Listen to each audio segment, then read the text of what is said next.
Cara, parabéns a quem viu esse jogo até o final, sem pular nenhuma parte dele, porque foi realmente o pior jogo que eu vi do Vasco em um bom tempo. Vamos falar um pouco sobre Sampaio Corrêa 0, Vasco 0, pela nona rodada do Campeonato Carioca.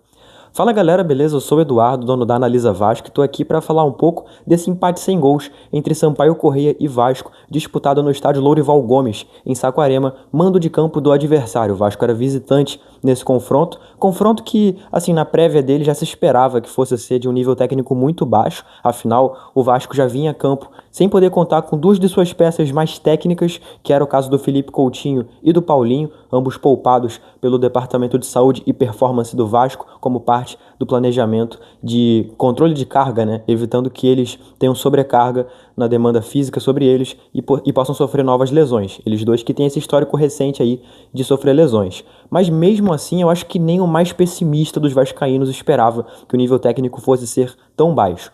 Já começou também por um outro ponto. O gramado do Lourival Gomes estava totalmente fora das condições que você espera de um campo de futebol profissional. Gramado alto, quase como um pasto mesmo, atrapalhando muito a fluidez da bola. Não que isso justifique o nível técnico do Vasco, mas tem que ser colocado na mesa também. Mas isso não justifica justamente pelo fato de que o Sampaio também jogou nesse gramado péssimo, por mais que esteja acostumado a jogar. É óbvio que, sendo uma equipe de menos qualidade técnica, na teoria, deveria sofrer mais do que o Vasco, coisa que não se viu. O Vasco, supostamente superior, supostamente favorito, não conseguiu fazer o seu jogo acontecer, sendo que teve as ferramentas para isso, tá? Eu acredito sim, muito, na questão de que Fábio Carille não tem as peças suficientes para fazer um ataque que seja funcional da forma que ele queira, da forma mais agradável a ele, por assim dizer, mas também acho que tem muito mérito dele no Vasco não encontrar outras alternativas, porque o Vasco tem boas opções para o lado do campo. Ele poderia, por exemplo, fazer um jogo que desse a liberdade para os laterais subirem, fazendo quase que essa função de ponta, mas para isso ele precisaria mexer no esqueleto da equipe dele. Ele teria que dar a condição, por exemplo, do Paulo Henrique subir e saber que vai ter ali algum volante cobrindo ele, por exemplo. Coisa que até com Ramon Dias a gente viu acontecer, com todas as limitações táticas que o Ramon Dias tinha, ele conseguia fazer isso acontecer. Então não tenho visto isso no Fábio Carille. Eu acho que falta ainda esse repertório para conseguir trazer de repente alternativas para contornar tudo aquilo que tem sido esses problemas que geram essa incapacidade ofensiva do Vasco. Enfim, eu acho que tem muito a ser melhorado, mas fato é que também não abona Pedrinho, Marcelo Santana, Felipe de críticas sobre a montagem do elenco. Faltam 17 dias para o fechamento da janela de transferências. Ela se fecha no próximo dia 28. Então, o Vasco tem mais ou menos 2 semanas para conseguir trazer pelo menos dois atacantes. E eu não vejo isso acontecendo, pelo menos não de forma agradável à necessidade técnica do elenco. Afinal, o Vasco já está se encaminhando para iniciar o ano em que vai disputar Copa do Brasil, Copa Sul-Americana e Campeonato Brasileiro, contando com Jean Davi como a sua grande peça para ser a ponta do ataque. Afinal, Adson e David ainda estão lesionados e não dá para serem considerados como opções. Enfim, tem muito a ser falado, mas, assim, pequenos detalhes eu acho que chamam mais atenção, sabe? A gente já fugindo um pouco do assunto do jogo, mas tem a ver com o jogo, porque a gente tá falando do quão fraco tá esse elenco, e esse jogo serviu para escancarar isso, né? E detalhes fazem com que esse elenco seja fraco. A gente percebe pela postura do Marcelo Santana, né?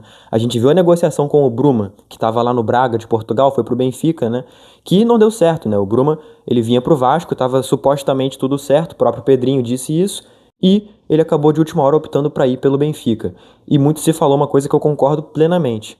Faltou ir alguém do Vasco, esse alguém, na minha opinião, Marcelo Santana, que é diretor de futebol, lá em Portugal para poder negociar diretamente com o atleta. Beleza, a gente criticou isso, a gente falou, o Pedrinho, lá naquela entrevista que ele deu após o sorteio da Copa do Brasil, né, lá na sede da CBF, ele rebateu, ele disse, olha, hoje não tem necessidade de você ir lá e tal, enfim, gente querendo levantar narrativa, como ele mesmo disse, ok. Aí, eis que sai durante a tarde desse jogo agora contra o Sampaio, né? A notícia de que o GB está sendo vendido para o Fenerbahçe da Turquia, vai ser emprestado para o Kasimpasa, também da Turquia, durante 6 meses, num período ali, digamos que de teste, né? De aperfeiçoamento ali, enfim, da forma física dele, também, claro, do costume, né? Com a novo país, né? Enfim, tudo aquilo que normal para um atleta profissional, né? Vai estar numa nova terra, vai ter que se acostumar e tal. Beleza, ok. Saiu a notícia e aí eu admito que eu não sei exatamente como conseguiram essa foto. Foi o pessoal da News Almirante aí, página que cobre também o Vasco. Fica um abraço aí pra eles. Uma foto em que mostra o GB e o Marcelo Santana embarcando para a Turquia. Aí eu te pergunto, ok, realmente, pela lógica do Pedrinho, não precisava ir em Portugal para negociar com o Bruma, porque, ok, já estava tudo certo e não iria mudar nada. Então, o que que vai mudar o Marcelo Santana ir para a Turquia para poder levar o GB para fechar com o Fenerbahçe? Se não muda nada na vinda, o que que muda na volta, exatamente? Certo? Eu tô louco? Não faz sentido pra mim. Não faz sentido pra mim. Eu adoraria, de repente, que o Pedrinho visse esse vídeo aqui e respondesse, porque pra mim não faz o menor sentido. Se não tem necessidade de você mandar o diretor ou algum representante da diretoria pra trazer um atleta, pra que que você tem que mandar um representante pra levar um atleta? O atleta não tem agente que possa levá-lo, o atleta não tem um familiar, não tem alguém. Eu realmente pergunto, é um questionamento, não tô sendo irônico ou fazendo uma crítica vazia, eu quero entender. Porque o Pedrinho disse com todas as letras, naquela entrevista após o sorteio da Copa do Brasil, de que não faria diferença. E o Marcelo ou qualquer outro lá para Portugal, porque não resolveria a situação do Bruma. Então, o que que tem para ser resolvido com o Fenerbahçe que o Marcelo Santana precisa ir para a Turquia? Não faz o menor sentido pra mim. Mas enfim, lógicas que mostram que assim, tem muita incoerência no futebol do Vasco, na montagem desse elenco. Não por acaso a gente está indo aí pro terceiro mês do ano sem ter um ponta minimamente útil para o time. Todo respeito à pessoa do Jean Davi, a pessoa, enfim, cara, do Maxwell Alegria. Torço muito pelo sucesso profissional deles, até mesmo pessoal, mas não provaram nada. 2025 deles é zerado, para não dizer negativo, para não dizer que atrapalham. Então o Vasco vai para o terceiro mês sem ter pontas de confiança, sem conseguir dizer pro torcedor o seguinte: a gente vai pegar de repente um time mais fechado, a gente vai jogar mais aberto, a gente vai cruzar essa bola pro Verratti. A gente não pode dizer isso, porque o melhor ponta direita do elenco é um lateral direito improvisado, que é o Puma Rodrigues. E aí há quem reclame da cobrança da torcida, há quem tente deturpar a narrativa, dizer que a crítica ao departamento de futebol é um ataque pessoal ao presidente. E não é. Não é uma crítica ao presidente, não é um ataque pessoal ao presidente. Não tem ninguém aqui com motivo para atacar o presidente pessoalmente. Presidente esse que é um ídolo do clube, como jogador. E aí, por que que eu iria querer atacar um cara como esse? Eu falo de mim porque é o que eu posso dizer. Tem outras pessoas que eu também acredito que não estão atacando o presidente, que estão criticando. Eu não posso falar por eles, mas eu acredito fielmente nisso. Então, as críticas precisam ser melhor afuniladas, sabe? E melhor absorvidas também. Isso que eu tô falando só do campo, tá? Porque tem muita coisa que tá errada, cara. Assim, reforma de São Januário tá demorando muito pra acontecer, não tá sendo feito como foi dito que seria feito. Cara, a venda da SAF, assim, tá um assunto tão nebuloso, desnecessariamente nebuloso, sabe? Eu acho que tem muitas formas de conduzir o assunto e não tá sendo feito da forma que poderia ser.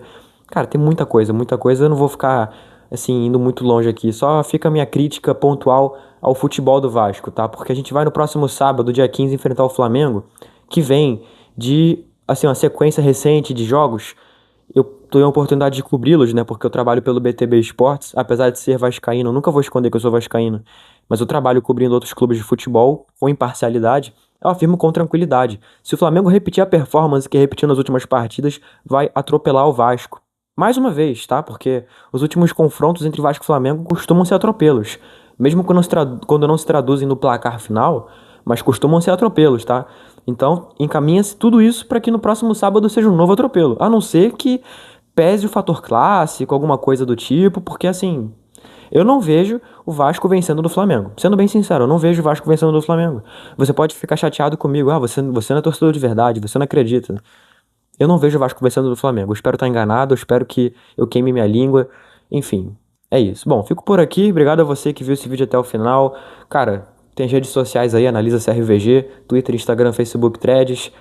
Posso te convidar também, claro, a se inscrever, deixar like, comentar, compartilhar aquela ladainha de sempre. Isso ajuda não só a gente, mas a você, porque você passa o recado pro YouTube de que você gosta de vídeos desse tipo e de que você quer ver mais conteúdo assim, não somente da Analisa Vasco, como de outros canais. Enfim, tamo junto, valeu e até a próxima.